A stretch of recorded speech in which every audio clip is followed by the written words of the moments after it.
third. That's right. And you cannot escape it, Launders. The third map is going to be Nuke, so we're going to see another Nuke today, ladies and gentlemen. But before we get into that, we're going to take a break, then send it over to the desk, rather, to break down that second map. So for Vansili and Launders, we'll be back here at Northern Arena, presented by Bell.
All right, guys, welcome back here to Northern Arena Montreal $100,000 land finals presented by Bell. And boy, have we had quite the matchup here with G2 and Liquid. I mean, right away, we just saw Cash. We just saw Liquid come out. It's now 1-1 in the series. What's a key takeaway you have, Ms. Harvey? The key takeaway is how wrong we are. Because I feel like Moses with these predictions, really. So far, everything that we predicted is wrong. The score, though. If you look at the score, 16-11, I believe that it's misleading because I never really saw G2 in that game after Liquid started coming back. If you check out the stats from G2, you can also agree with this. There's a really big issue with Smiths and RPK.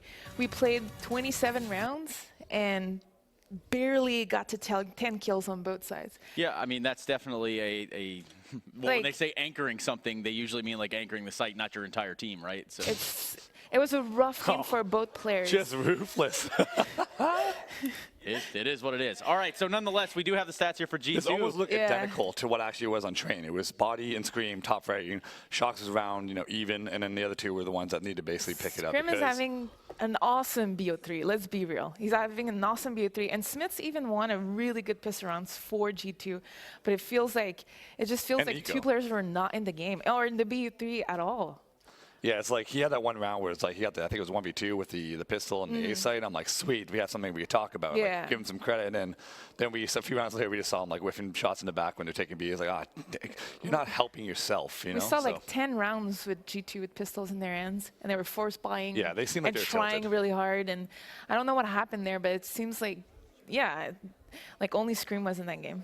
And they're still doing a lot of economic damage, even with pistols. We saw them getting kills they probably shouldn't have been getting. I mean, we saw the one round where they caught Pimp up highway by himself and was still able to USP him down and secure the round there. So, I mean, let's elaborate here a little bit more on Liquid. I mean, Liquid had a pretty strong showing in that map. You see the proper flashes coming out. They're doing the right teamwork there, and they're making things happen 1 and 2. What's to say about that, Harvey? I was so impressed by Liquid's communication in this game. There were so many moments where I'm like, okay, this is it. This player's going to get caught off guard, and the flash pops in, or teamwork kills the enemy that was supposed to kill someone that should have been dead. Like, really, really good communication. And what I noticed on the bench is that Zeus was talking a little less than on Train. So I can see that the team's already adjusting to having Zeus behind them.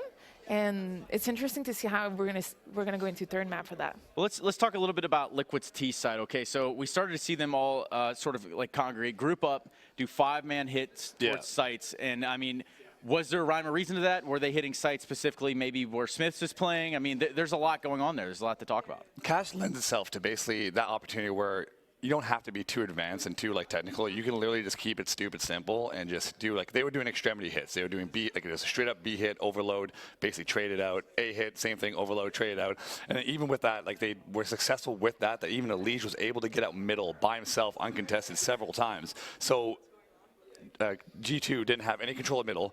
They were losing the extremities, and Liquid was just able to basically pounce on them and trade out every side that they went to and just out-frag them. There wasn't anything special that they were doing, but they were doing it so effectively, like you were saying, with the trading and the spacings and what you're talking about, their teamwork and communication. Elige and Nitro at A are I don't know, it's like they're the one mind on the Cash especially. They just play well together. Hiko and JDM at B, locking it down. Hiko didn't have the numbers like everyone else, but he does his role in B very well and supports JDM, who's opping it. Pimp was by himself holding middle most of the time with Elige supporting from highway, and he was G2 did not try to take middle at all until the end of the half, and when they did start trying to put some pressure on middle is when they actually started to win a few more rounds. But Pimp was just getting, again, his op was taking off. Across the board for Liquid, we had great numbers, and it shows in the score. Yeah, definitely. I mean, that is something to hone in there on. Pimp with an op. Yeah. Anybody have anything to say about that? I thought he did great. There's nothing to say. I think it comes like what we talked about before, the ops. They have the power with the ops. That's their advantage over G2. And on this map, especially JDM and Pimp on that first half on CD side, they were getting all the kills, and G2 had no answer for the ops. So it's going to be a little harder to nuke for those. He was also playing with the op extremely, I would say, risky and aggressive. Yeah. He wasn't just passive, being like, I'm going to op and just lay back. He just took chances, took risks, and every time it paid off. Okay, cool. So